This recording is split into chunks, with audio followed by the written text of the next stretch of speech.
Welcome to Upthinking Finance, a podcast that offers a unique and discerning view of economics and financial planning. Here is your host, Emerson Fersch. Welcome to another episode of Upthinking Finance. There's an Apache blessing that reads, "Now you will feel no rain, for each of you will be shelter for the other. Now you will feel no cold, for each of you will be warmth for the other. Now there is no more loneliness, for each of you will be companion for the other. Now you are two persons, but there is only one life before you." You may remember that book from the 90s written by M. Scott Peck called The Road Less Traveled. The very first sentence of that book says something along the lines of life is hard or life is difficult. And I think that could be said of marriage, particularly the role of finances in marriage. It can be a real issue for people. In my personal experience through both my work and also in leadership positions I've had in church, it's not necessarily the lack of finances or, financial troubles, as people would say, but really just how to make financial decisions as a couple. And I've seen kind of the good, the bad, and the ugly, I suppose you could say, with that. I've seen, particularly within a church environment, tends to be this idea that the one partner, the one who's bringing home the income, is the one that gets to decide how to spend the money and when, and generally takes control of the whole financial situation. But broader, my experience working with clients, and probably hundreds, if not maybe over 1,000 in the years I've been in this line of work, is that it is a partnership. And while there may be one primary point person or decision maker, it seems to me that most often couples make decisions together. I can share my experience, which is that my wife had a successful career before we got married. I think I've shared that in the previous episodes. But in my home, you'd think with what I do for a living, I'd be the one making all the decisions, and that's not how it's been. Now, she does defer to me when it comes to retirement planning and that aspect of our financial position or situation. But one thing I learned about my wife is she's exceptional. She has an exceptional eye for property, and she's also very smart when it comes to negotiating or making offers. An example of that would be the first condo we bought when we got married back in the late 90s. We found this place we liked. It was down in the Belmont Heights area of Long Beach. And, as a man, I think most men, the typical thing is, well, they're asking this, we'll come in below it, offer this, like this natural desire to get a deal. And I remember sitting in a cafe as we're discussing what we're going to do. And she says, "Emerson, you better not blow this for us."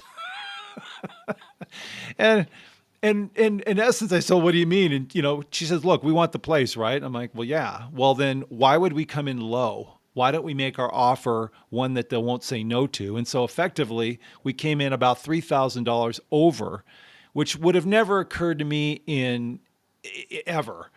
But it worked. And I remember her saying, "What difference does an extra $3,000 make over, the life of the time we're there, or a 30-year loan, whatever?" And I couldn't argue with that logic.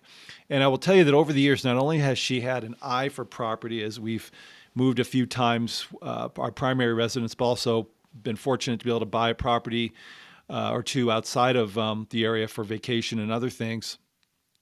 Her approach has been very good. And so I've always deferred to her. And I think that's the spirit of finances and marriage, is you find each other's strengths, because everybody has something to contribute. And so today's guests are a young couple, which is why I wanted to invite them on, because generally young people don't have the wisdom. I mean, you get married and you're trying to figure out how to just have a relationship and even be a partner and, figure out, just schedules. And I mean, there's a lot of things that go along with just being married, regardless outside of the financial aspects. But Nick and Kelsey Burns are unique in my mind. They're kind of old souls. And so Nick was born in Cedar City, Utah. He's lived in both northern and southern Utah for most of his life. He attended Southern Utah University before dropping out after a couple of years. Since that time, he's worked his done a lot of the things we all do as when we're young in life. He's worked as a fence builder, a baker, a plumber assistant, a door-to-door salesman. But for the last 8 years, Nick has worked as a coach, primarily in CrossFit, where he helps people like me with performance, aesthetics, lifestyle, and nutrition. He and Kelsey, as I mentioned, got married. They've been married 8 years. When she was 20 and he was 21. Kelsey was born in Southern California, but grew up in Southern Utah most of her life. She's worked as a waitress for a sign design company, and most recently was a sales manager and interior designer for a local construction company. She recently left that job, which is an interesting part of their story, and currently works as a spin instructor. She does still do some consultation work on the side, and currently is finishing certifications towards becoming a holistic health and spirituality practitioner. So it's my pleasure to welcome, coming from Cedar City, Utah, Nick and Kelsey Burns. Good morning. Good morning. Thanks for joining me today. So I thought it'd be interesting to start off, since you guys got married really young, how you met, and just share a little bit about your background. Yeah, so we met 10 years ago. This is going to be coming up on 10 years. In high school, we were kind of hanging out with the same group of friends, and we actually dated each other's friends, and we hung out like a lot of double dates with our other friends, and we weren't dating at the time, but came around, and then we started dating end of high school for Kelsey, and then early college days for me. And yeah, we met in high school. We're not really high school sweethearts, but yeah. We kind of started out as just close friends, so we already had that comfortable relationship with each other, and then friendship became relationship. Cool. So let me ask you this. Did either of you in your life have any kind of financial education, any training at all? Because it's one thing to get married young. I mean, I can't even fathom that, since I was like in my mid to late 30s. And I wouldn't have been ready, but did you bring any kind of preparation into the relationship, into the marriage at all? For me, no. I think I learned how to write a check in like 6th grade, and that was about the only financial things that I learned. Yeah, honestly, not like the super basic stuff you learned in high school. And other than that, it was a lot of just trial and error and figuring it out as we go. So yeah. I wouldn't say proper education, no. I think Kelsey would have been more financially independent going in, because she kind of held the job since she was 14 and always paid her own bills. Yeah. And my dad did teach me a lot of lessons early on. He was kind of self-made, a really hard worker from a young age. So he taught me basic things, basically learning how to work hard, but not necessarily like the specifics of managing finances or anything like that. It's kind of ironic because, school system, I mean, it's all geared towards steering people to a career, but no one has ever taught how to actually manage money and make decisions. So you guys got married about 8 years ago. Happy anniversary. That was about last month, right? Yeah, thank you. What was is there like a first kind of situation that came up when you guys had to start dealing with the financial aspects of your marriage? I'd say, yeah. What you say? Well, so I always had a job I was a waitress, so I always kind of had the quick cash coming in. I was used to having my own money. Early on in our marriage, he worked for a company called Vivint, so he had that steady income. He had full benefits, a company vehicle. We were kind of somewhat stable when we were first married. And then the biggest shock and transition was when he quit that job and kind of pursued his passion, which I'm sure we'll get into. That was like the biggest change in our financial life. And we weren't making money, and we had to kind of figure out how to survive at that point. So was this the one where you quit the job without talking to Kelsey about it first? Yes. Sure was. Yep. Yeah. I was one of the youngest in the company. I got offered the regional manager position, and it was terrifying for me. So I was working part-time at a CrossFit gym at the time, coaching only 5 and 6 a.m. and then working this full-time job. And I was sitting, and we had to wait for these panels to update. Like, some of the job would be going to someone's house and just updating their panel. And that's when the panel was being really slow. And so I had a lot of time to think, and I just typed out the email, sat there for a second, hovering over send, and then just sent it. That was the end of it. So how did you react to that, Kelsey? I mean, it's kind of shocking when we were it was shocking, but it wasn't, I should say, because I knew he wasn't super fulfilled with his work. It was more so just that he already committed without telling me was the thing. So, yeah, it was kind of just a big change. It was cool to see him go after what he was passionate about, but like figuring out the financial aspect when he went from making really good, stable money to honestly practically nothing, investing more in his work than we were making. So that's when I would say I kind of stepped up so we could pay the bills at the end of the day. And yeah, it was definitely a transition time. So that could have been a bit of a, I won't say deal breaker, but that could have been a bit of a problem. And I know in my interactions with people, something like that really could become a mountain rather than a molehill. How'd you guys work through that? I think that was more of Kelsey working through. I was, for me, on my end, I was super excited because it was, I didn't have to go. I was miserable at the job. Like there was nothing that I enjoyed about that job at the time. When I first really started with it, it was fun. We were doing door-to-door sales. You'd go out for a summer. You'd hang out with your bros. Then when I kind of transitioned into full-time, there was really nothing fulfilling about it. So for me, on my end, transitioning into something I was very passionate about and felt like I was making an impact was super exciting. But I think on Kelsey's end, it was pretty fearful. And yeah. He was, I'm sure, you're kind of riding the high of chasing your dreams. So he's kind of he was tunnel vision, just really set on what he wanted to do. And I was kind of the one who I'm kind of more stable and try to do things the safe, secure route. So that's how I was raised. And so it was kind of scary. It's a little unsure in that phase of life when we're early married and paying bills and figuring out how much money we have to make to pay the bills every month. Yeah. And then, him just kind of going all in. That was when I was waitressing and I would pick up double shifts so we could pay for groceries. Like I always kind of saw the vision of what he was wanting to do and I saw his passion. But at the end of the day, I still had to make some money. Yeah, but that's interesting because you could have been real resentful, and I'm not trying to create problems. No, yeah. It was there. Like, you can't deny that it definitely creeps up. And it wasn't perfect. It was within the first year of our marriage. I think it was like coming up on that, just past that first year point. We were still babies. Yeah. So did you guys have like a discussion about, okay, going forward? Because I know even like when Darcy and I got married, and she had a job, we were both pretty well along in our careers and all that. But we made a decision. Okay, if anybody makes an expenditure over, and I don't remember what the amount was at the time. This is 20 plus years ago, like $500 or $1,000 or something. We discuss it with the other person. So the groundwork starts getting laid as you go through these experiences. Did you guys have that kind of a discussion or? I think our biggest thing was just no debt. Like neither of us ever wanted to be in debt. So we always made sure, we had a credit card at the time.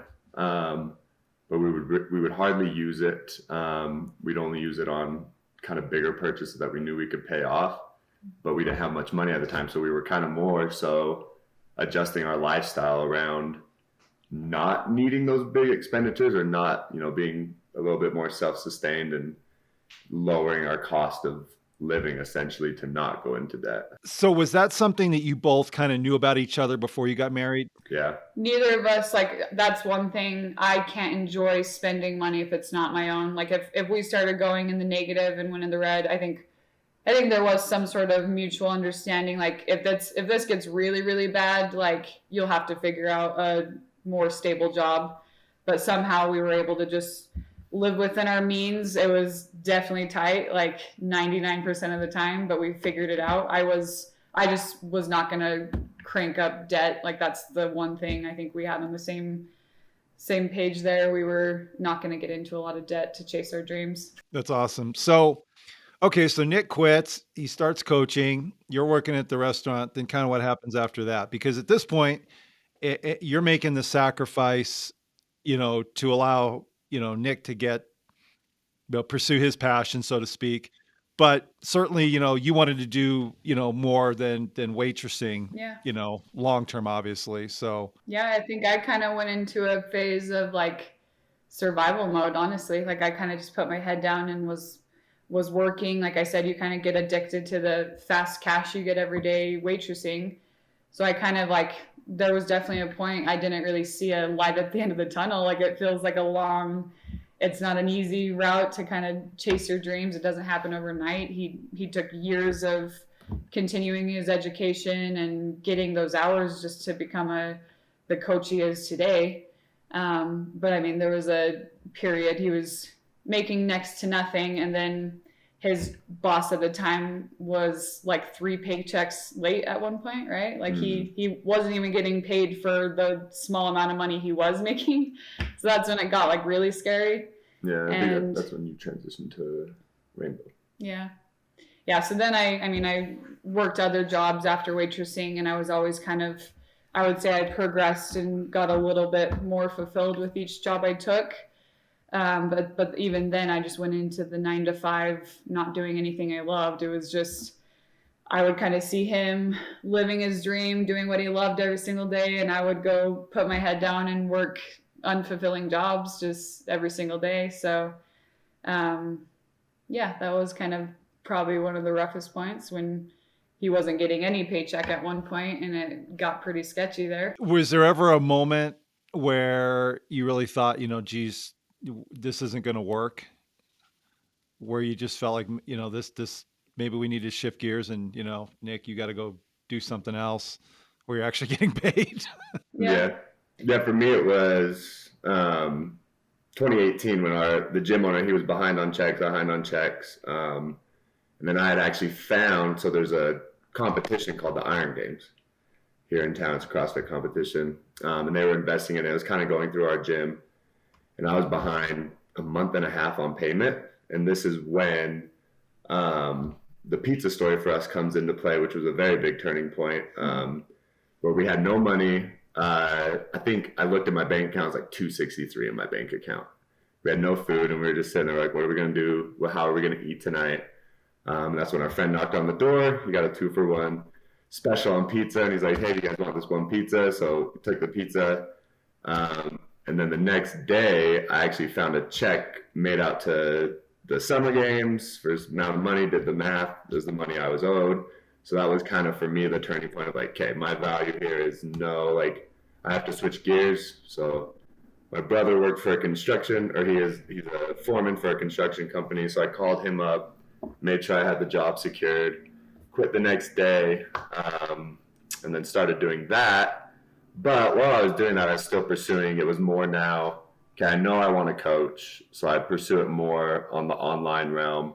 And it was actually a really, I think, kind of perfect timing, because then all of COVID happened. We kind of switched to online. I came here.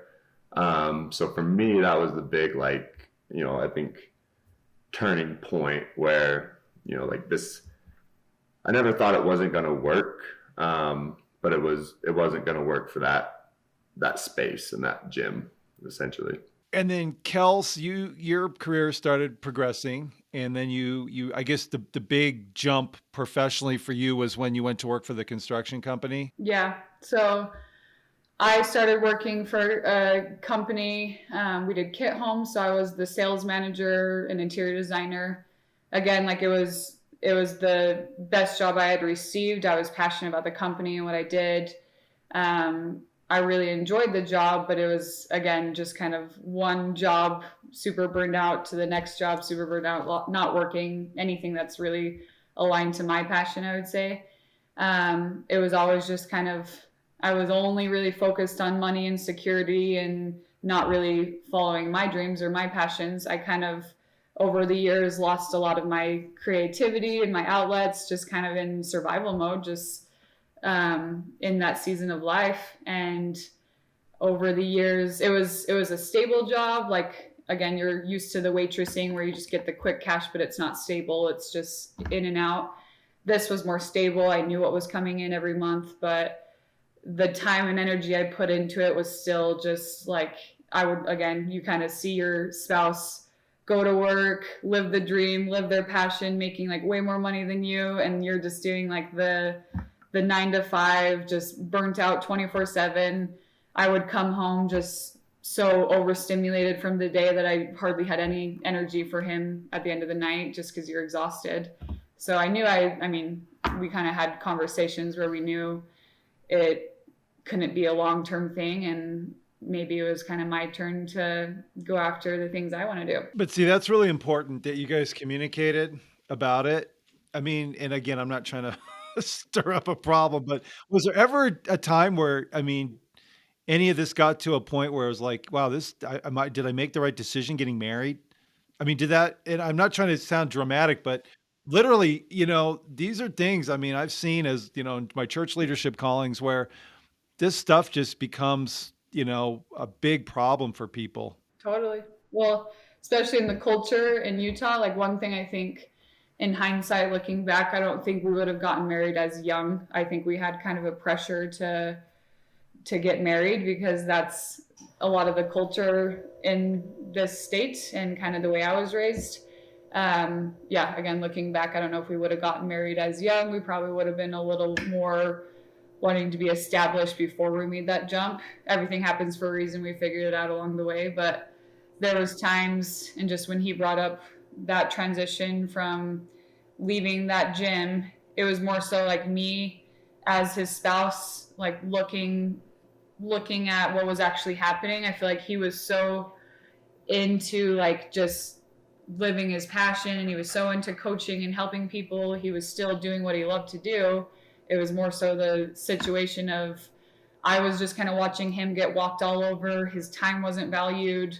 He was getting paid like nothing practically running this business while the owners were completely checked out. So it was just kind of a toxic environment. And I kind of had to just bite my tongue like over and over and over again, just watching him getting taken advantage of, like, to be honest. So, yeah. And is that because of the culture here that basically, well, I don't know if there's a tactful way to put it, everybody has a role, right? And it's not, well, I don't try. Yeah, you know what? It's not the female generally isn't to speak up, Right. about these kinds of Yeah. things. So, which brings me to another point.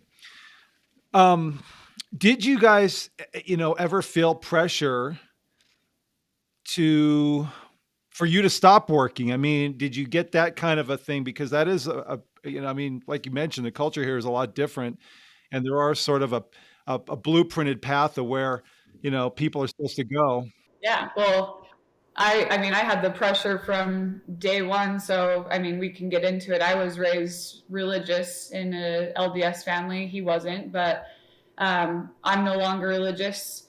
That's kind of what you do. You get married, the woman, the next step, you have kids. Like, that's what all my personal friends, they all have like 3 or 4 kids by now.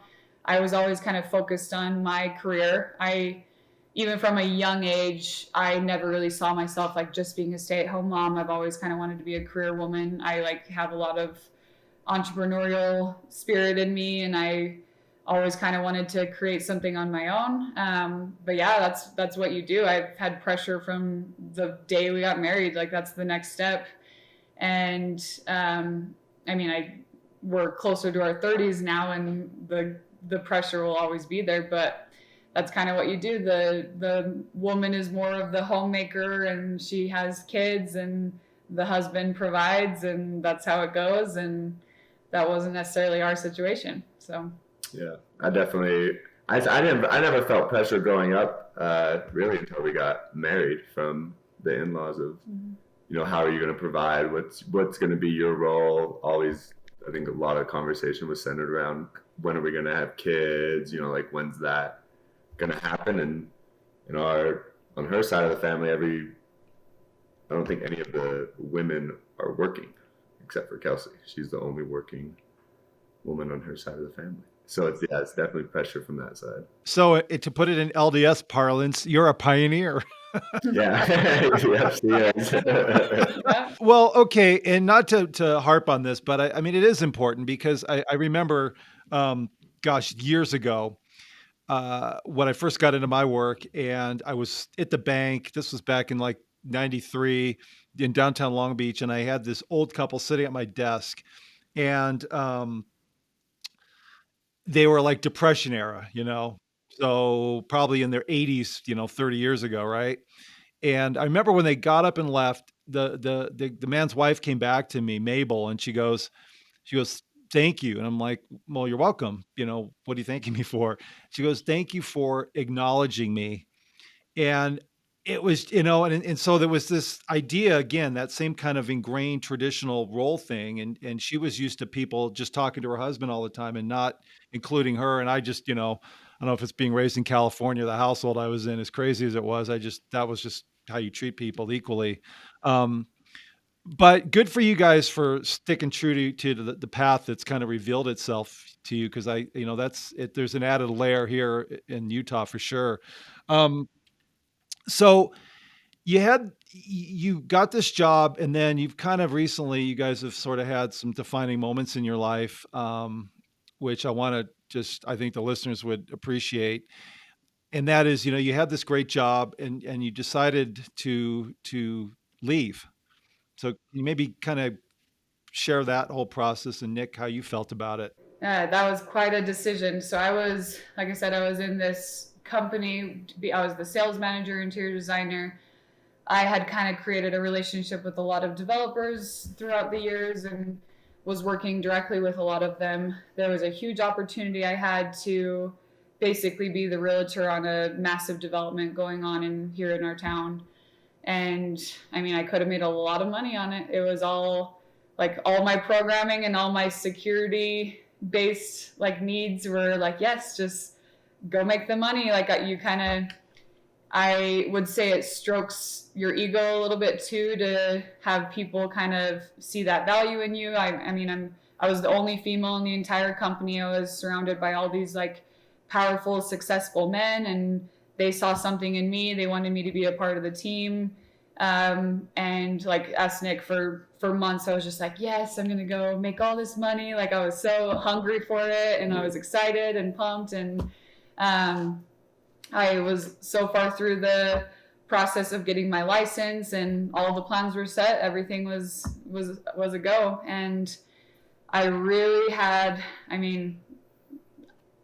don't really even know how to describe it, but just a full turning point of just kind of evaluating my life. I have workaholism kind of runs in my family. My dad's a workaholic. He ran a construction company. I could have seen myself just getting so addicted to that lifestyle that I would have just put my head for the next 10, 20 years into only work, and I would have been busier than I even was then. Probably never would have seen him. I was already hardly seeing my family or friends or doing anything. I was just only working. My friends hardly ever saw me. My family hardly ever saw me. And I knew I was going to just get busier from there. So I had a real long thought process of, do I want money? Do I just want to make a ton of money in the next couple decades and just that's my focus?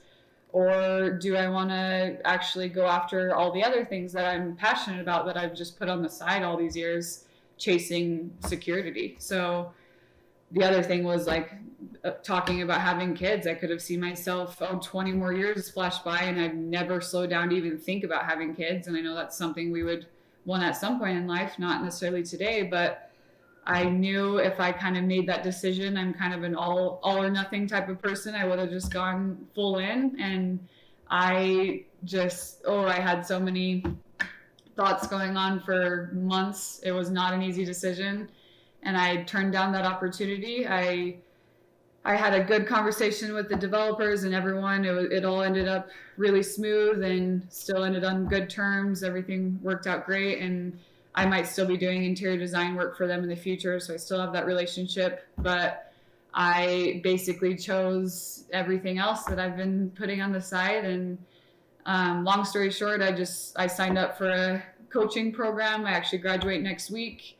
I am going to be a holistic health and spirituality practitioner, everything that I'm kind of drawn to. So I'll get to do a balance of all the little things I love. So I'm a fitness instructor, I'm in nutrition, I'm in spirituality and holistic health, and I can kind of do a balance of all the things that I do in my free time, the stuff that I'm researching when I'm off the clock and the stuff that brings me joy. So yeah, I kind of said no to that huge opportunity, and now I'm all in on the stuff that lights me up. So was this when you guys had the what does our rich life look like discussion? Is that kind of when this came up? We've had that over the years. Yeah, I think it was about, but we've had it, I think the first time we talked about it was during COVID. I think everybody's mindset started shifting. I mean, I was already, doing what I wanted. I think I was not necessarily ahead of the curve or just off the beaten path, but I was kind of already there. And I think just those conversations started popping up more. And that's when What Is Your Rich Life? It's a financial book. I can't remember the name of the author, but he talks about that. Like, it's most people, when you're thinking of, like financial planning or saving money, it's like, okay, first thing goes is the $8 coffee. And then his example is, well, what if you want the $8 coffee? So basically, like, that starts the conversation of like, what does your rich life look like? What are the things that you want to have in your day-to-day, in your work life? What does your bank look like? Like, what are your priorities? And so for us, we had always kind of had those conversations for sure. But I think that was kind of like our tagline, and that started being like, what the conversation would start with is like, what is your rich life? We'd sit down, what does your perfect day look like? And kind of going through that more and more. And so I think that really started to shape where we are now for sure. And I think especially where Kelsey's at now. Well, when I think of the term like your rich life, I like even just the word abundance. I don't only think of abundance as like your monetary value and how much money you're bringing in. Like I think of abundance of time, abundance of freedom, abundance of joy, abundance of fulfillment. It's so much more than just how much money you're bringing in, because you can be making a ton of money and be completely miserable. So it's so funny to listen to you guys because, like I said, I mean, you don't probably see it, but I mean, there's a lot of wisdom in this because even my generation, like as a baby boomer, it was just all about career, get a job, security in, financial security was security, and I think a lot of people, I mean, just would think that family time, all the things you're talking about that really make up a full life were secondary. The work is first, the financial security is first, and then you fit in the rest of it.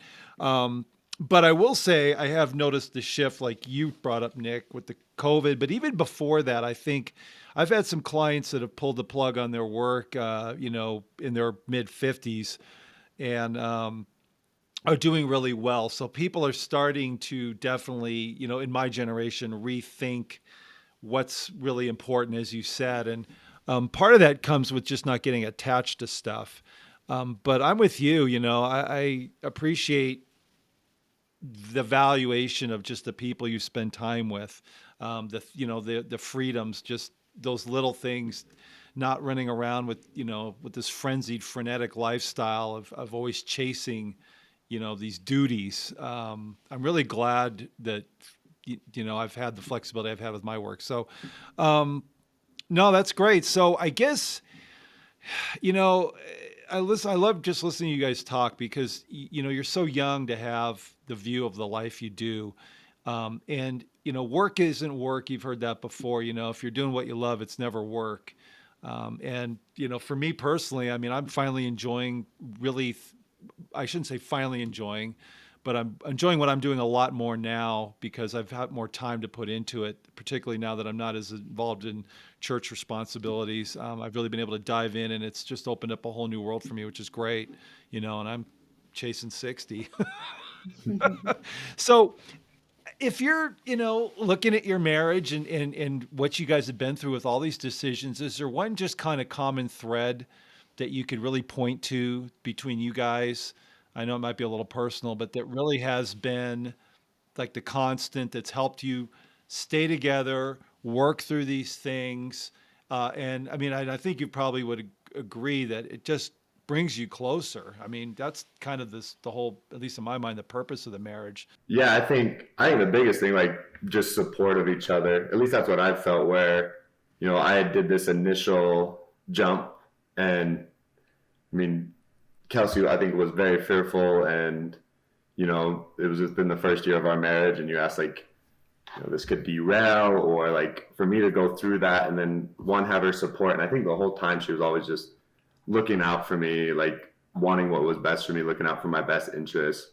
And then now to flip the page, to where I'm in a position where I'm making way more than I was making at Vivint. I'm able to support her in her dreams. Like when it flipped the page, it wasn't me being fearful or like, no, it was me almost pushing her to do that. And for me, that was really like, it felt good to fill that role for her, to be now the supporting role, now to be that for her. And I think, in the end, what was something that could have derailed or, maybe led to a divorce, or, we never felt that, but in most cases, possibly. And now to be, 8 years down the line and to do that supporting role for her and to allow her to step into her own.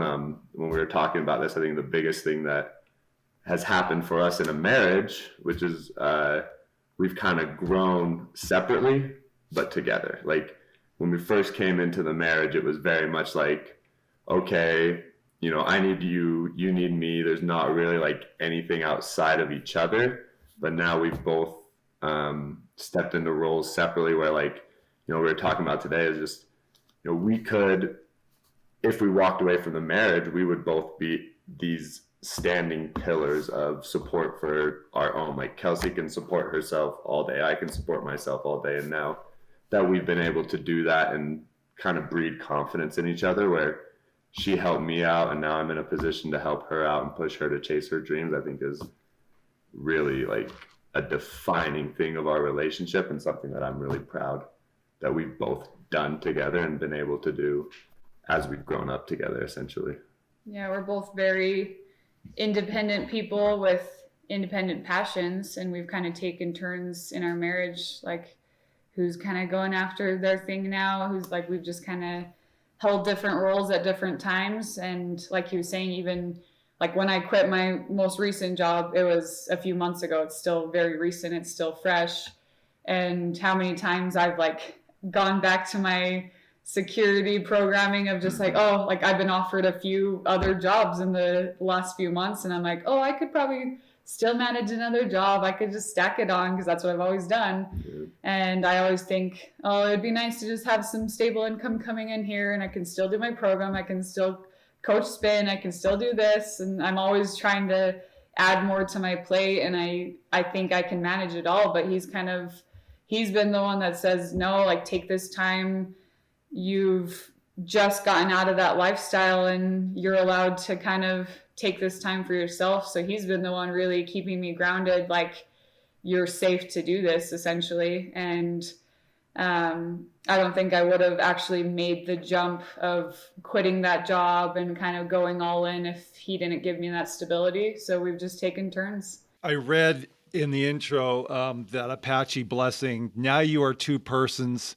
but there is only one life before you. And that's kind of what you guys just explained. It's this partnership where you are individuals, but you're sharing this road together. And, I think, not to minimize it to just the core financial thing, but one of the smart decisions you guys have had is the no debt policy, because that theme has come up time and time again as I've talked to people on the podcast and just clients. Is you have that freedom to be able to make these choices and not be controlled by these outside variables that can limit you.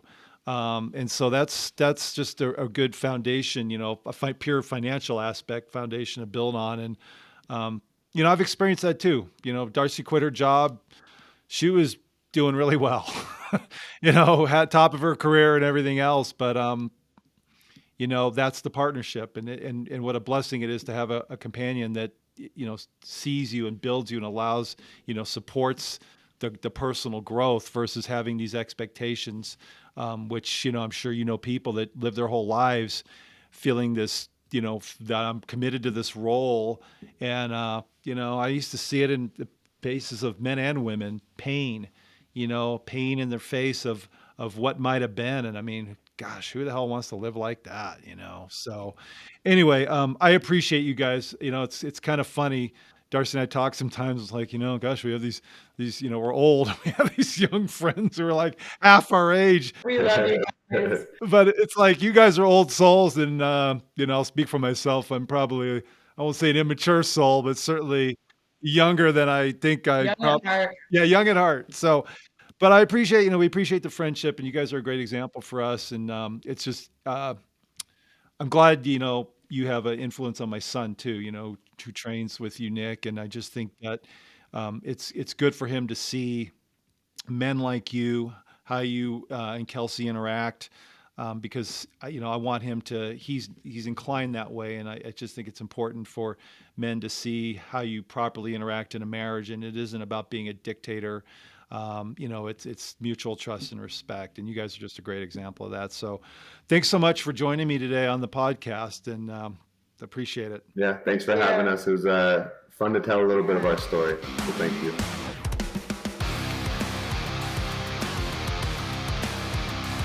Emerson Fersh is a registered representative with and securities offered through LPL Financial, member FINRA SIPC.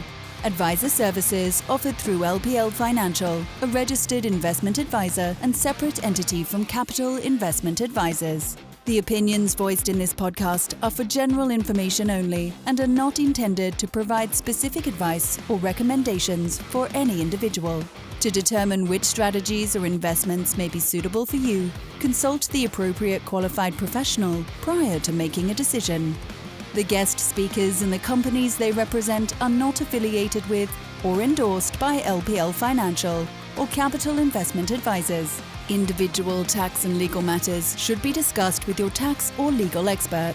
Economic forecasts set forth may not develop as predicted, and there can be no guarantee that strategies promoted will be successful. All performance referenced is historical and is no guarantee of future results. All indices are unmanaged and may not be invested into directly. There is no assurance that the techniques and strategies discussed are suitable for all investors or will yield positive outcomes. The purchase of certain securities may be required to affect some of the strategies. Investing involves risks, including possible loss of principal.